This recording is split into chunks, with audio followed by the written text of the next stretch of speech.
3, 2, 1, action. Hello again. This is Victoria Wolders from your My Kids Locker Empathy Tales podcast. I'm so excited that you joined us today to listen to another story. I am a mother, a teacher, and a mindful educational storyteller. And today we have another great story to share with you. It is called The Wizard with No Hands. This story evolves as a wizard who is a carpenter and has magical abilities to do wonderful things with his hands. But a curse comes on him, and his hands end up being stuck in the cobblestone street. Well, learn about what happens when his hands are freed at the very end, but they're freed for a certain reason. I want to remind you that today this story is about giving, and it's about giving out of poverty, out of nothing. So I hope that you too will remember that giving is always something that you can do, whether it's giving your time, giving your energy, giving your attention, and even giving gifts. Well, I won't hold you back from another empathy tale. I hope you are comfortable, because now I will begin. Okay, here we are, episode 75, The Wizard with No Hands.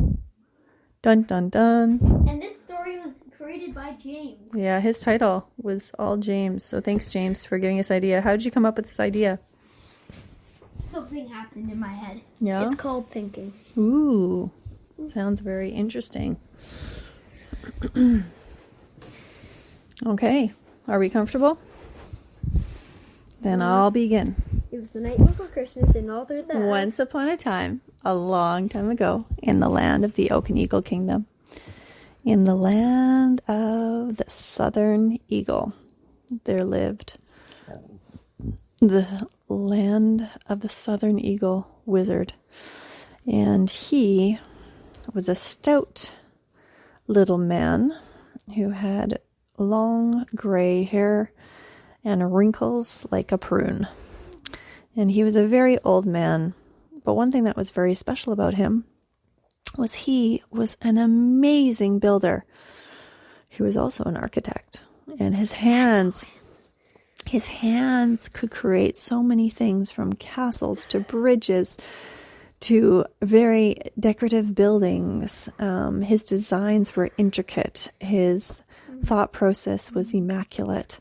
And everyone in the land of the Southern Eagle sang his praises. Well, as years went on, he became very prideful. He would often boast, "I am the best carpenter in the land. I am the best blacksmith in the land. I can weld anything, I can build anything, and I will also create anything with masonry. And I am the only one that is as good as as my father, who passed away a long time ago." So I'm technically the best in the world. So he's the best in all of the Oak and Eagle Kingdom. Well, as he was going along in the village, one of the villages in the land of the Southern Eagle, he came across a group of young children, and they said to him, "Who is the best carpenter, mason, and blacksmith in all of the Oak and Eagle Kingdom?" And he said, "Oh, of course, it is me, me, me, me, me." And just at that moment, a small troll from the Water Troll Kingdom happened to be walking by. And he said, "Oh, land of the Southern Eagle, wizard, you are very prideful and very arrogant." And at that point, the wizard replied, "Yes, I am, because I deserve to be. My fingers are magic. My hands can create beauty, and I am the most talented mason, carpenter, and blacksmith in all of the land." Well, at that point, James may not, At that point, the troll said, "But you better watch out. You better not cry." You better watch out because that pride may come before the fall." He says, "Ha ha, funny quote." And the troll said, be wary because only by you saving others and helping others will you be taken from that curse. But the wizard thought for a minute. As he thought to himself, pride wasn't going to come from me.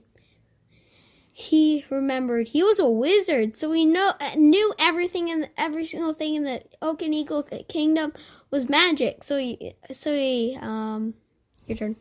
So he decided just to ignore the troll and went on his merry way, still boasting of all the good things and great things he can do with his hands.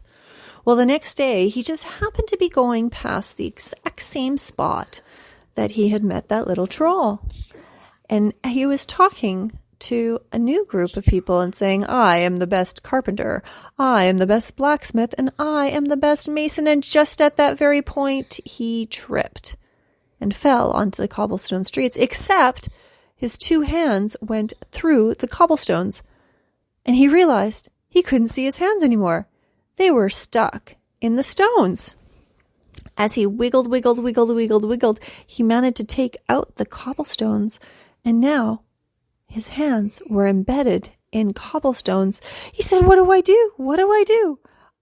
This is who I am. This is all I know how to do is my carpentry and my masonry and my blacksmith art." And at that point, he started to get angry. He said, "This is not okay." And he started to bang it on the cobblestone street. And people started to get scared and were angry. They said, "Why are you doing what you're doing?" He said, "Well, because this is my talent. This is my gift. This is who I am."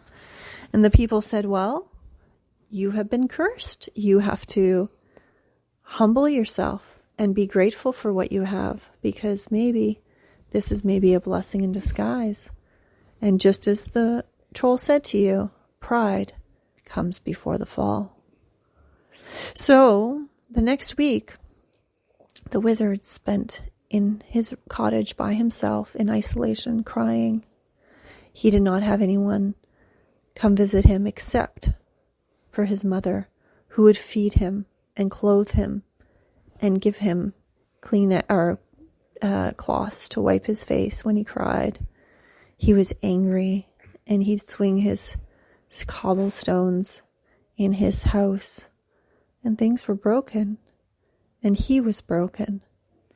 Well, after a full week, he decided that he couldn't live this way. He had to do something. And so he decided, he was like, "I need to figure out how to deal with this. I need to go back to where those cobblestones were." So he got his shoes on by his mom helping him, and he started to go down to the village.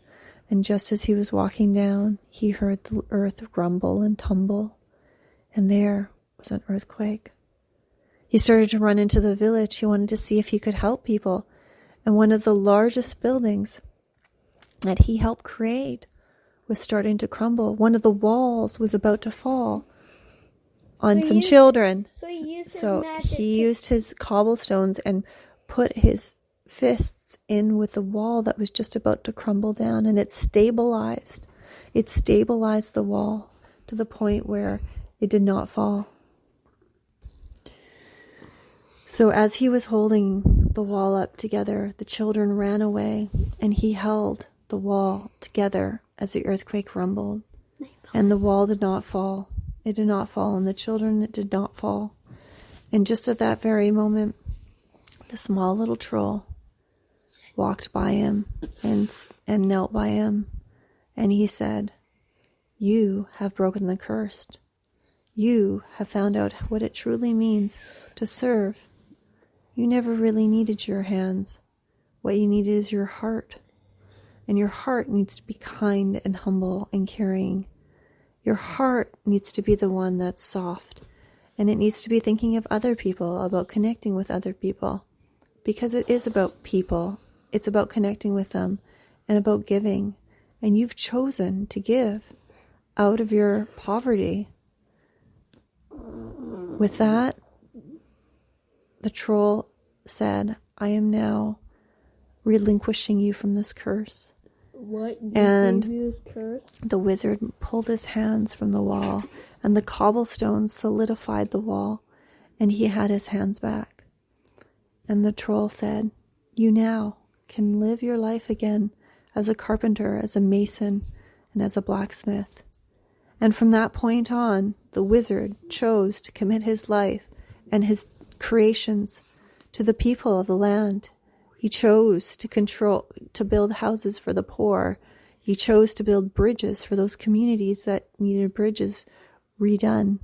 And he used his life as a life of service, humility, grace, hospitality, and love. And from that point on, he realized the importance Of Stinky! of care and kindness. Thanks so much for joining us today for another Empathy Tales podcast episode. If you have any questions or want to reach out to me, feel free to do that at mykidslocker.com. There, you can connect with me about questions, suggestions for stories, and maybe even some insights into what you have learned for those stories.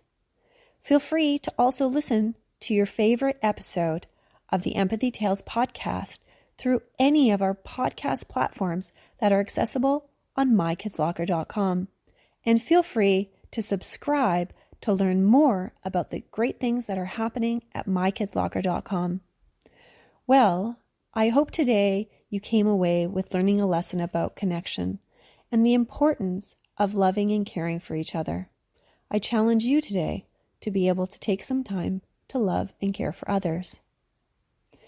Well, we have now ended this episode, and I hope that you too will be able to create compassion one story at a time. This is Victoria Wolders, your My Kids Locker Empathy Tales podcast host, signing off. Thank you so much.